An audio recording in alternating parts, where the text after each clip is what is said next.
The sons of the working people and the patriots of the fatherland have organized a Russian committee and a Russian Liberation Army under the command of Lieutenant General Vlasov to free the people from Bolshevism and rescue the homeland. All who value the homeland and the interests of the working people must join in the fight against Bolshevism under the banner of the Liberation Army. Down with Stalin, the enemy of the peoples. Russia lives, freed from the yoke of Bolshevism. Subsequently, Keitel brings up the subject of Vlasov at a briefing session with Hitler on June the 8th, 1943. Hitler decides, "We'll never set up a Russian army. That's a phantom of the First Order." If a Russian Liberation Army had been founded, then naturally it would have been the end of a German concept of Lebensraum in the East. Naturally, they would have said, "We fought at your side and we also want to see the fruits of victory." Of course, it's clear that from Hitler's point of view, the founding of a Ukrainian or Russian Liberation Army would have been contradictory to the establishment of Lebensraum.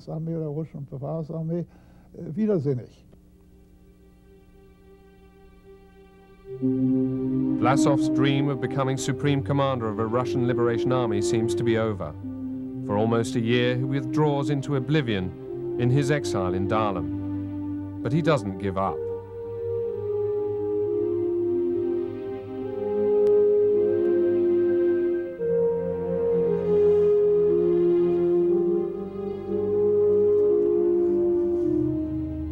Мы с горя очень сильно выпили. Vlasov was then in very bad shape. We drank a lot out of desperation over the lack of progress, that nothing worked. Later, there was always hope for improvement, but it was too late. In this disheartened condition, Vlasov is visited by Nikolai Troitsky, then working for the propaganda unit in Dabendorf.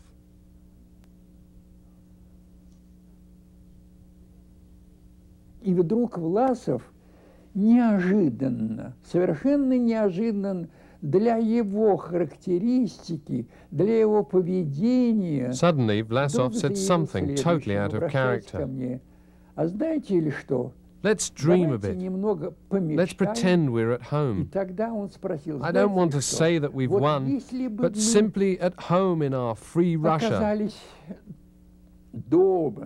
If I could get a division, I'd simply serve and fulfill what is ordered of me.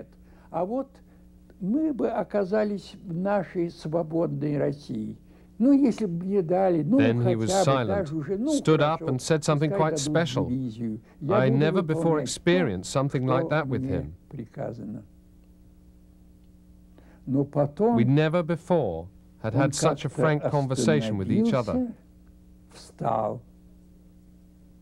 He said, "Yes, but it'll never get that far. We're all going to die." Да, сказал, но этого ничего не будет. Мы все погибнем.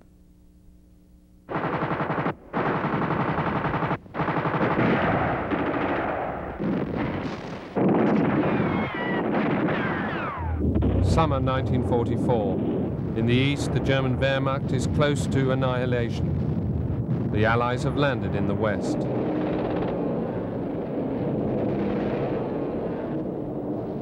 Vlasov receives an offer from a completely unexpected source.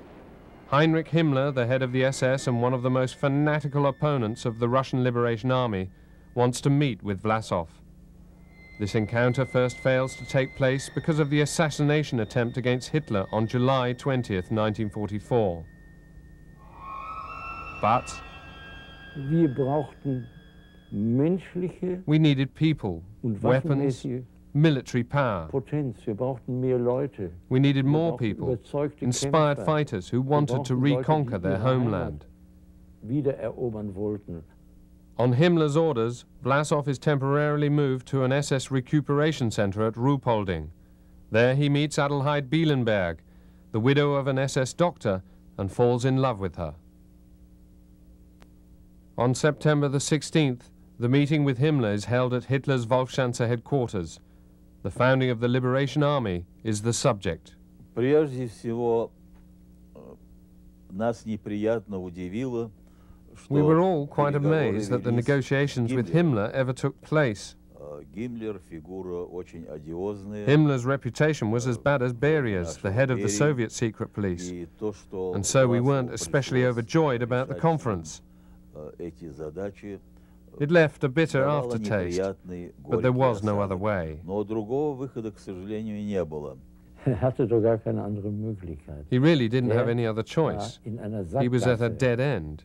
Das ging entweder He could either gegen bang die his Mauer head against the oder wall or durch. push his way Wenn through es it. nicht durchgehen würde, davon war And he was überzeugt. convinced it wouldn't Aber go er war kein through. Feigling, er war ein He was no Soldat, coward, wie but a Hitler soldier, war. as Hitler Er said, hat eben das and he Seine tried his getan, utmost um right bis to the zum end to Schluss give his people optimism seinen and, where menschlichen possible, Optimismus, hang on to his dream. womöglich sich selbst einen Traum zu erhalten. Following his talks with Himmler, Vlasov's villa in Dahlem becomes the headquarters of the Russian Liberation Army.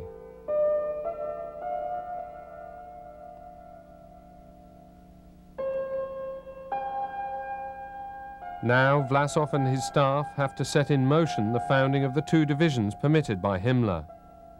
Meanwhile, Vlasov has to set up a committee for the liberation of the Russian peoples. This task is more difficult because there have been committees for various Soviet ethnic groups in Berlin since 1942. They would all have to accept Vlasov's leadership if there were to be concerted action.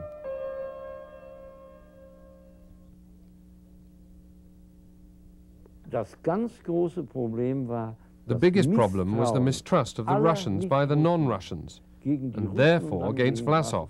war außer That Ordnung. was extraordinary, Das and my job was to smooth that over, einzufrieden, da build temporary bridges of Provisorien trust. des Vertrauens aufzubauen, gehörte zu meinen Aufgaben. Сепаратистские организации, которые существовали, я знаю, The others, Туркестанский the separatist committees, for example the Turkmen, came to Vlasov and said they considered themselves an independent state. Of course, they were ready to fight together, but just as soon as the Stalinist dictatorship was removed from their territory, they would consider themselves autonomous republics. Борются вместе, но как только уничтожается на их территории диктатура сталинская, так они уже свою задачу выполнили. The mistrust of the Russians was nothing personal against Vlasov. They just said the Russians have always ruled, oppressed and plundered their gigantic empire. The Tsar, Stalin, what do we need Vlasov for? Stalin, das brauchen wir Vlasov. On November the 14th, 1944, Vlasov prevails. The official founding of the Committee for the Liberation of the Russian Peoples. The former Soviet general is received by the German Wehrmacht with military honors on the Hradčin in occupied Prague.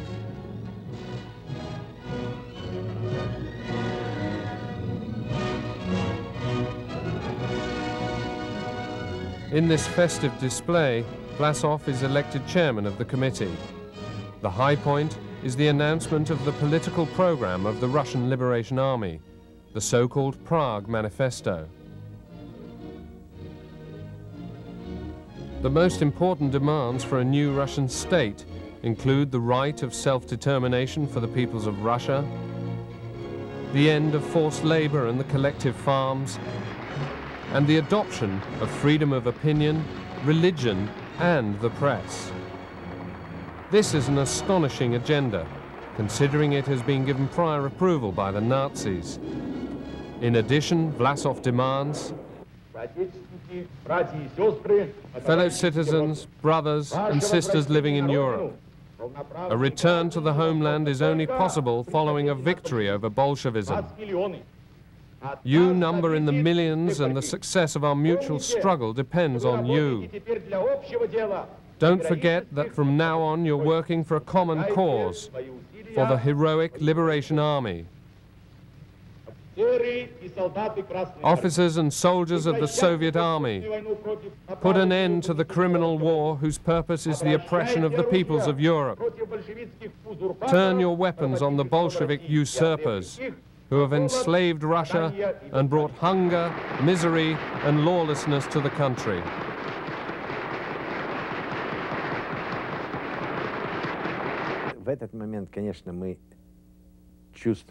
We were in great spirits at that moment. We thought, finally, now it's starting. Now we're getting our army. There was huge enthusiasm. We didn't have the feeling at all that it might be too late. Так что не было никакого такого настроения, что это уже поздно, что это все развалится. We felt sorry for him. We thought the poor man is heading toward his ruination. But we were also heading for our own ruination. We were also heading for a catastrophe. It was a dance on the volcano, the finale. And if one could have seen it sober, without vodka, one could have cried. Vlasov wanted to achieve one thing. He wanted the Russian people to know what he was fighting for and what he wanted to do. He achieved this aim. At this point in time, the discrepancy continues to increase between Vlasov's aims and the progress of the war in Europe. While the Soviet Union under Stalin is becoming a world power because of its victories over the Wehrmacht, Vlasov is still powerless.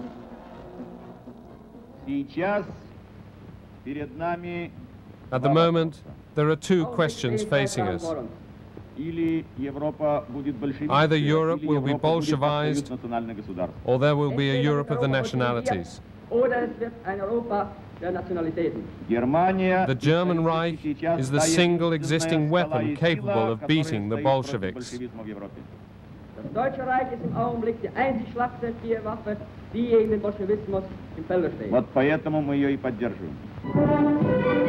As 1944 turns into 1945, Vlasov holds numerous rallies to try to win over Soviet prisoners of war and laborers from the East to his cause. Meanwhile, Vlasov's star is rising with the Nazi leadership. At the beginning of 1945, Goebbels and Goering meet with him.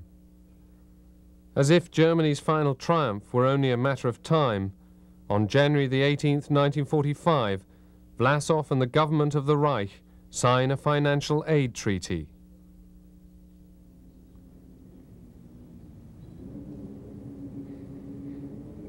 On February the 10th, at Münsingen in the Swabian Mountains, Vlasov takes supreme command of the first completely equipped division of his army.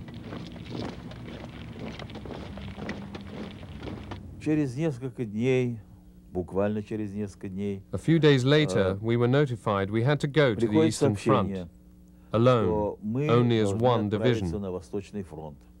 The reason was that the German Supreme Command wanted to test how good we were in combat.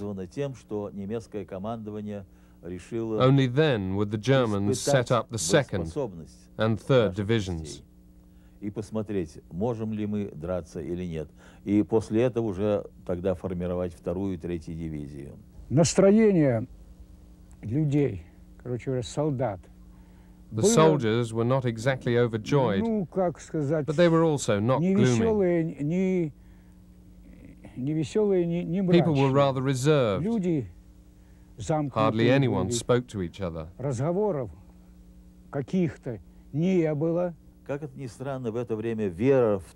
It may sound odd, but at that time we believed strongly that the West would recognize and support us. A false conception. Stalin, Churchill, and Roosevelt's historic meeting at Yalta is taking place at this very moment. They divide up the world among themselves and decide that after the war is over, they will exchange all prisoners of war liberated from the German camps. We were much concerned about over 100,000 of our own prisoners of war, which were in German camps, being overrun by the advancing Russian troops, and we were very anxious to get those back home as soon as possible. And this was the overriding reason why we agreed without reservation finally to hand back all Soviet citizens as requested by the Soviet government.